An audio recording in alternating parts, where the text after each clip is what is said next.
ఈ 5 ఇయర్స్లో మీరు చూసుకుంటే జగన్ గారి ప్రభుత్వం వైఎస్ఆర్సీపీ గవర్నమెంట్లో ద మోస్ట్ యునీక్, అసలు ఇంతవరకు ఏ స్టేట్లో తీసుకురాని హెల్త్కి సంబంధించిన ఏదైనా ఒక ఇనిషియేటివ్ ఉంది అంటే అది ఏంటి అని అంటే మీరేం చెప్తారు? Family doctor programme. వావ్, యాక్చువల్గా మీరు అదే చెప్తారని నేను అనుకున్నాను. ఎనీవే, యా చెప్పండి ma'am. This is one single unique program what the Honorable Chief Minister Sri Y.S. Jagan Mohan Reddy garu, he stepped out. He thought beyond the box and gave life to this program అనే చెప్పొచ్చు. మీకు సమస్య వస్తే లేదా మాకు ఒకరికి సమస్య వస్తే ఒక category of people who can afford, they have many options because వాళ్ళ సిచ్యువేషన్ కావచ్చు, వాళ్ళ లైఫ్ స్టైల్ కావచ్చు, it's permitting them to afford whatever is available just at their doorsteps. ఇది ఒక కేటగిరీ ఆఫ్ పీపుల్ గురించి మనం మాట్లాడుతున్నాం. But రాష్ట్రంలో ఉన్న ప్రజలందరూ కూడా ఇంత కంఫర్ట్ అండ్ ఇంత convenience and free of cost రావాలంటే I think it's not possible, but it is possible in the state of Andhra Pradesh just because of our Honorable Chief Minister Sri Y.S. Jagan Mohan Reddy garu. Chief Minister garu preventive care మీద అంటే we can say like primary health care మీద focus చేస్తున్నారు. గ్రామాన మీరు తీసుకున్నట్టయితే ముఖ్యమంత్రి గారు ముఖ్యమంత్రి అయిన దగ్గర నుంచి కూడా చూసుకుంటే 10,032 doctor YSR village health clinics అని తీసుకురావడం జరిగింది. ఇది సుమారు ఒక 2,000 నుంచి 2,000 పై జనాభా పరిధిలో మనం తీసుకున్నట్టయితే గ్రామాల్లో ఒక విలేజ్ క్లినిక్ని మనం ఎస్టాబ్లిష్ చేసుకోవడం జరిగింది. సో ఈ విలేజ్ క్లినిక్స్ వల్ల ఏమవుతుందంటే ఏ గ్రామంలో ఏ ఆరోగ్య సమస్య వచ్చినా కూడా ఆ నియరెస్ట్ ఫెసిలిటీ ఆ గ్రామ పరిధిలోనే ఈ ఫెసిలిటీ ఉంటుంది. దీనికి అనుసంధానం చేస్తూ ఈ ఫ్యామిలీ డాక్టర్ ప్రోగ్రామ్ ఏమవుతుందంటే ఆ ఫ్యామిలీ డాక్టర్ ప్రోగ్రాంలో నెలకి 2 సార్లు ఆ డాక్టర్స్ గ్రామానికి వచ్చి ఎప్పుడు వస్తున్నారు ఏంటనేది కూడా ముందుగానే స్కెడ్యూల్ ఇచ్చి ఆ స్కెడ్యూల్ గురించి పూర్తి స్థాయిలో అవగాహన ఉంటుంది గ్రామస్తులకి. ఆ డాక్టర్ గ్రామానికి వచ్చి అక్కడ ఓపీ కండక్ట్ చేస్తారు. Okay okay. సో ఆ గ్రామస్తులందరినీ కూడా ఈ ఓపీలో చెక్ చేయడం జరుగుతుంది. సో ఈ గ్రామంలో ఉన్న వాళ్ళందరూ కూడా అక్కడికి వెళ్ళి డాక్టర్ గారు వచ్చారని చెప్పి చక్కగా అక్కడ ఓపీస్ అన్నీ కూడా దాంట్లో వైద్య సేవలు పొందటము, వాళ్ళకు కావాల్సినటువంటి చెకప్స్ చేసుకోవటము, టెస్టులు చేయడము, అండ్ వాళ్ళకు కావాల్సినటువంటి మందులు అక్కడ ఉచితంగా తీసుకోవటము, అండ్ గర్భిణీ స్త్రీలు అయితేనేంటి, ప్రీనేటల్ పోస్ట్ నేటల్ కేర్ కావచ్చు, చిన్నపిల్లలు కావచ్చు, అడల్ట్స్ కావచ్చు, ఎవరైనా నో మ్యాటర్ ఏజ్ గ్రూప్ అయినా కూడా వాళ్ళకు గ్రామ స్థాయిలోనే ఈరోజు ఈ ఫ్యామిలీ డాక్టర్ ప్రోగ్రాంలో వైద్య సేవలు అందిస్తున్నటువంటి పరిస్థితి జగనన్న ప్రభుత్వంలో నెలకొంది. అండ్ దెన్ అక్కడితో ఆగట్లేదు మనం. సో వీళ్ళ డేటా అంతా మనం రాసుకుంటాం. లెట్సే ఒక లక్ష్మమ్మ గారు వచ్చారు, ఆ లక్ష్మమ్మ గారిని చూస్తున్నాము, లక్ష్మమ్మ గారిని చెక్ చేస్తున్నాము, టెస్టులు కావాలంటే చేస్తున్నాము. ఆ రిపోర్ట్స్ అన్నీ కూడా మనం ఎలక్ట్రానిక్ డేటాలో మళ్ళీ మనం స్టోర్ చేసుకుంటాం, డిజిటలైజ్ చేసుకుంటాం. ఆ లక్ష్మమ్మ డేటా మొత్తం మన దగ్గర ఉంటుంది. ఇప్పుడు వచ్చినప్పుడు ఏం చూసాము, ఏం టెస్టులు చేసాము, బీపీ, షుగర్, ఇలాంటివన్నీ కూడా ఎన్సీడీ స్క్రీనింగ్ సంబంధించి అన్నీ మనం నమోదు చేసుకుంటాం. తన వెల్బీయింగ్ గురించి మనం రాసుకుంటాం. అండ్ దెన్ మళ్ళీ నెక్స్ట్ విజిట్లో లక్ష్మమ్మ గారు మళ్ళీ వచ్చినప్పుడు ఏమైంది, ఎలా ఉంది, ఏం చేసామన్నది ఇలా కంటిన్యూస్గా ఈవిడ హిస్టరీ అనేది మనం బిల్డ్ చేస్తూ ఉన్నాం. సో అదంతా కూడా మన దగ్గర ఉంటుంది. అండ్ దెన్ ఇది ఒక ఆస్పెక్ట్లో మనం చూస్తాం. అండ్ రెండోది ఈ ఫ్యామిలీ డాక్టర్ ప్రోగ్రాంలో ఎవరైనా ఆ గ్రామంలో బెడ్ రిడెన్ ఉంటారు. అండ్ ఇట్స్ ఈజీ అంటే ఒక న్యూక్లియర్ వేలో మనం చూడొచ్చు. 2000 పాపులేషన్ మనం చూసినప్పుడు ఆ గ్రామంలో ఎంతమంది బెడ్ రిడెన్ ఉన్నారో డేటా మన దగ్గర ఉంటుంది.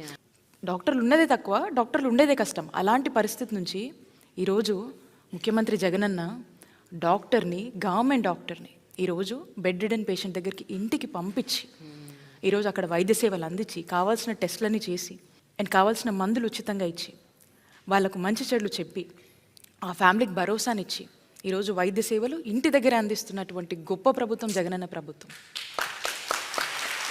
బట్ మ్యామ్, నాకు ఒక క్వశ్చన్ ఉంది. ఇప్పుడు మీరు చెప్పిన దాంట్లో ఇప్పుడు ఇదంతా చెయ్యాలి అంటే చాలా నిధులతో కూడిన ఇదంతా, it's not a small thing ఈ ప్రాసెస్. ప్రతి విలేజ్లో డాక్టర్లు, ప్రతి విలేజ్ ఒక ఫ్యామిలీ డాక్టరు, ఈ మొత్తం బిల్డ్ చేయటము, ఈ డిజిటలైజేషన్, ఇవన్నీ చేయాలి అంటే it is like you need lot amount of funds. ఈరోజు ప్రభుత్వము తనంతట తానే బాధ్యతగా తీసుకొని ఈరోజు స్టెప్ డౌన్ అయ్యి గ్రామ స్థాయిలో, రూరల్ ఏరియాస్లో చూడండి, రిమోట్ ఏరియాస్లో, ఎస్పెషల్లీ ట్రైబల్ ఏరియాస్లో, యు మస్ట్ బి నోయింగ్ ప్రేమ గారు, ట్రైబల్ ఏరియాస్లో ఒక ఊరికి ఒక ఊరు ఎంత దూరం ఉంటుంది మీరు ఆలోచన చేయండి. మరి ఆ డాక్టర్ వెళ్ళి ఆ ట్రైబల్ ఏరియాస్లో కొండల్లో వాళ్ళు నివసించేటువంటి ప్లేసెస్ చాలా దూరం ఉంటుంది, అసలు ట్రాన్స్పోర్టేషన్ ఫెసిలిటీస్ కూడా ఉండవు.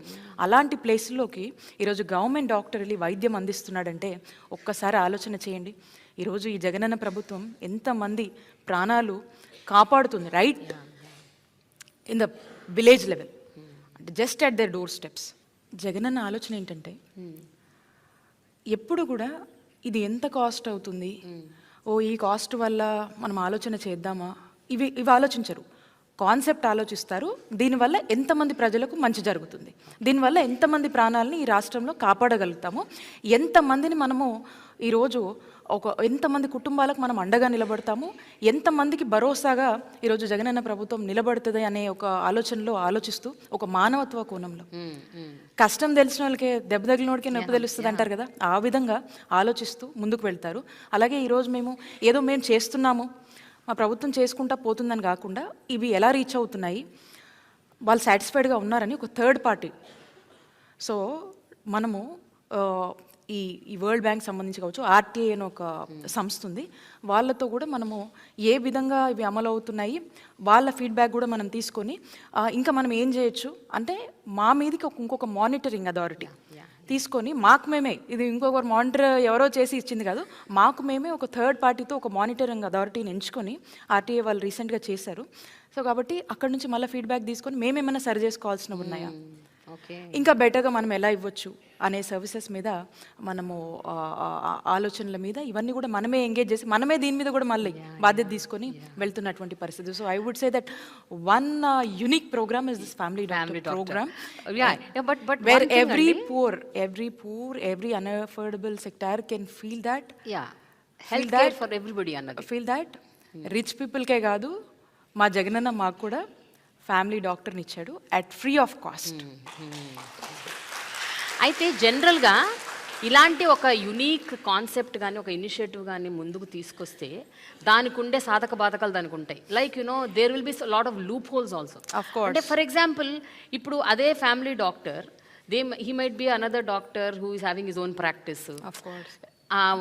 ఎక్కడైతే ఇప్పుడు వెళ్ళి ఆయన సర్వీస్ చేస్తున్నాడో వాళ్ళ క్లినిక్కి డైవర్ట్ చేయొచ్చు, అడిషనల్ టెస్ట్లు రాయించవచ్చు. ఇవన్నీ మీరు ఎట్లా మానిటర్ చేస్తారు? How are you able to do that? We have a good monitoring mechanism అండి. Okay, definitely other than the programme ఈ మన గవర్నమెంట్ ఫెసిలిటీస్లో మనం ఎంగేజ్ చేసినటువంటి డాక్టర్స్ అందరూ కూడా they are very committed. Whoever is having that commitment, ఎందుకంటే వాళ్ళకు తగ్గ పే స్కేల్ని కూడా మనం ఇస్తూ, అంటే ఎక్కడ కూడా they should not feel that గవర్నమెంట్లో పనిచేస్తున్నామంటే ఒక ఇదిలో వాళ్ళు ఫీల్ అవ్వకుండా they have to feel comfortable in either of the ways, అన్ని విషయాల్లో, వాళ్ళకి సంబంధించిన సెలవుల విషయంలో కావచ్చు, వాళ్ళకి సంబంధించిన శాలరీ విషయంలో కావచ్చు, వాళ్ళకి సంబంధించినటువంటి జాబ్ కంఫర్ట్లో కూడా వీఆర్ డూయింగ్ ద బెస్ట్ అని నేను చెప్పొచ్చు. అంటే ఉన్న దాంట్లో we are able to accommodate them well. And అలాంటి ఆలోచన లేకుండా మనం ఈరోజు వాళ్ళందరినీ అకామిడేట్ చేస్తూ ఆ కంఫర్ట్ జోన్ని క్రియేట్ చేస్తూ ఈరోజు మనం వాళ్ళని మోటివేట్ చేస్తూ ఎంకరేజ్ చేస్తూ వాళ్ళు కూడా బాధ్యతగా ఫీల్ అయ్యి ఈరోజు గవర్నమెంట్తో పనిచేసేటువంటి యాంబియన్స్ని, అట్మాస్ఫియర్ని ఈరోజు జగనన్న ప్రభుత్వం వాళ్ళకి కల్పించింది.